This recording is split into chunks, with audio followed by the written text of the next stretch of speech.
nguhaye ikaze inshuti mukunzi w'ikiganiro cyacu hano kuri Rock Media TV. Ikiganiro nk'ibisanzwe rero murabizi ko ni ikiganiro cyitwa uko tubayeho. Uko tubayeho rero ni ikiganiro kigaruka ku mibereho igitandukanye y'abantu bagiye batandukanye, abaturage bagiye batandukanye, uko abantu babayeho.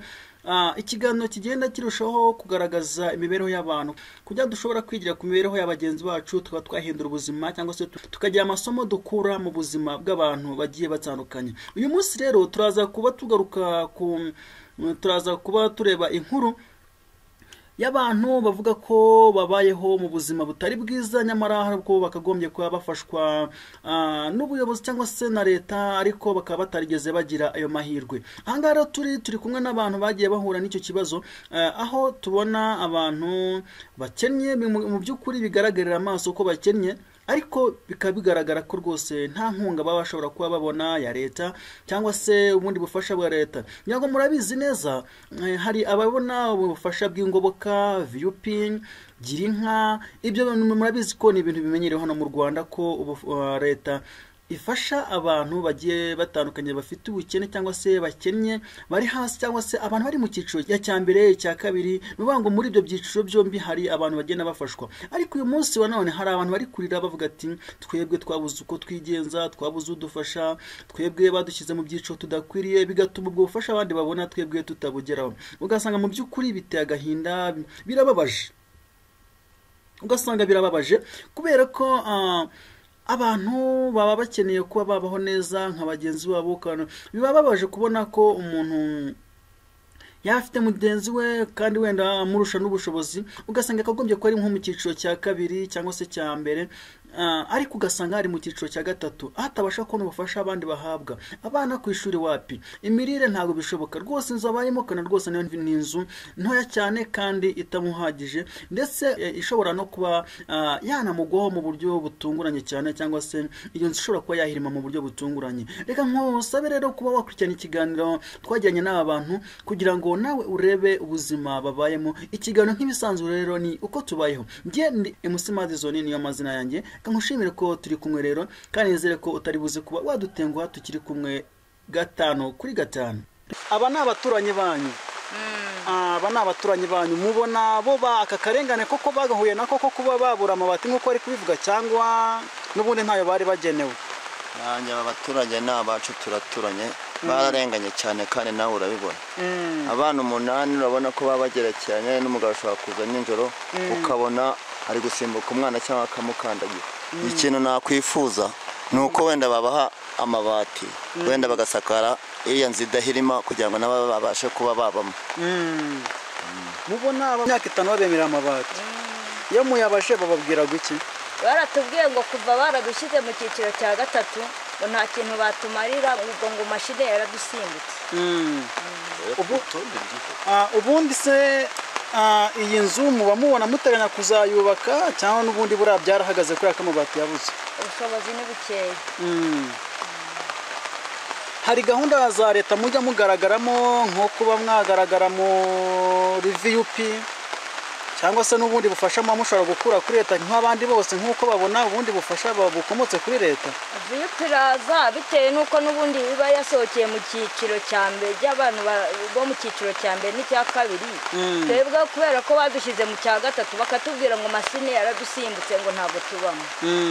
Ubwo rero nta kindi kintu twakora, ubwo tujya gukorera abandi nyine bashoboye kuduha nk'akazi k'ikiraka kabugizi, ubwo VUP tukayihorera. None se ko baba batubwiye ngo imashine yaradusimbutse, wakwirwana n'umuyobozi? Ni iki musaba ubuyobozi n'ababishinzwe ku buryo mwabona ibintu biboroheye? Niko baha abandi isakaro, kandi natwe baba babona isakaro turikeneye, kandi baba babona dukenye ntibaridushye, kandi abandi bakaribaha, kandi tukabona ko bari bahaye. Nk'ubu ngubu nk'ikimenyimenyi Chairman wacu yari atuye, wavuyeho watuyoboraga icyo gihe baduhagira inka, atuye hano hirya ku irembo. Ubu se ni ukuvuga ko atabonaga yuko dukenye.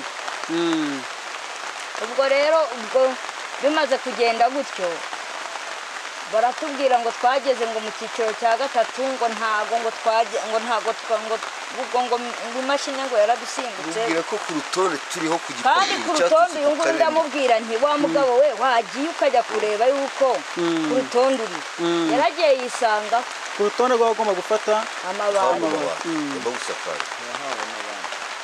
aha ni iki mwasaba ubuyobozi badusakariye natwe tukajya heza nk'uko abandi bari aheza nta kindi kintu tuyisaba rwose Imana yabikoze bakanadutangira mituweli none se ko mbona abandi mbona ngewe bingoye Wangewe icyama ngo mve mu cyiciro cya gatatu nawe njye mu cyambere niyo badushyira mu cya kabiri wenda cyambere gatatu nyive icya gatatu njye mu rwego icya gatatu kiradukakaza cyane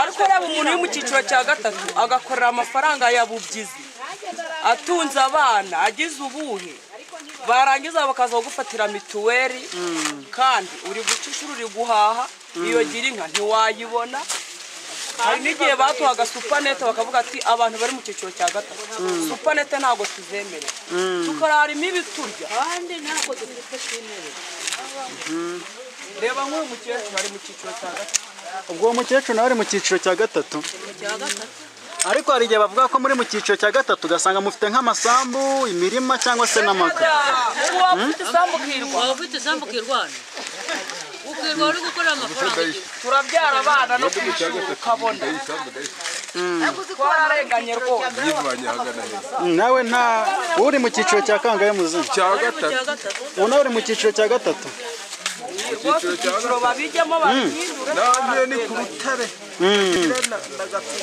ufite inka ariko ivu ya ibani ntayo bampaye ntabwo icya gatatu nta nka ufite icya gatatu se ngo n'umuyobozi wayiguhaye ntacyo kubera uri umukire utantengura we tengura none reba ahantu twibera aha niho turya tukahakura tukahakura mituweli kangahe ndi mu cyiciro cya gatatu uri mu cyiciro cya gatatu none se ntibama inka ntibama inkoko ngo ubwo bampaye ikintu cya leta kuko ni mu cyiciro cya gatatu ubwo ntago nyine ubwo umuyobozi wakimpaye bamufunga ngomba ndi umukire kandi nirwa nshishuro nta kintu mbona no kurya biba bigoye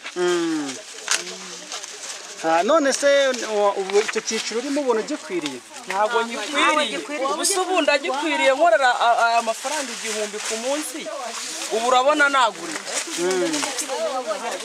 n'inusu y'ibishyimbo kuyibona nk'ibirimo nawe urabibona nakoreraga 800 ndi mu cyiciro cya gatatu bakansaba mituweli kandi nkorera 800 nta kintu na kimwe bampaye muri leta ntibampa itungo ntibampa igihugu babashyize mu cyambere ese hari abantu benshi bari mu byiciro badakwiriye kuba cyane rwose turahari njye mfite n'umugabo w'ikimuga afite ikarita ariko ndi mu cya gatatu oya ntabwo ari ikimuga abafite ubumuga abana n'ubumuga afite ubumuga mujya muturenganura twararenganye twararenganye bajye baduhagira inka tworore natwe tumere nk'abana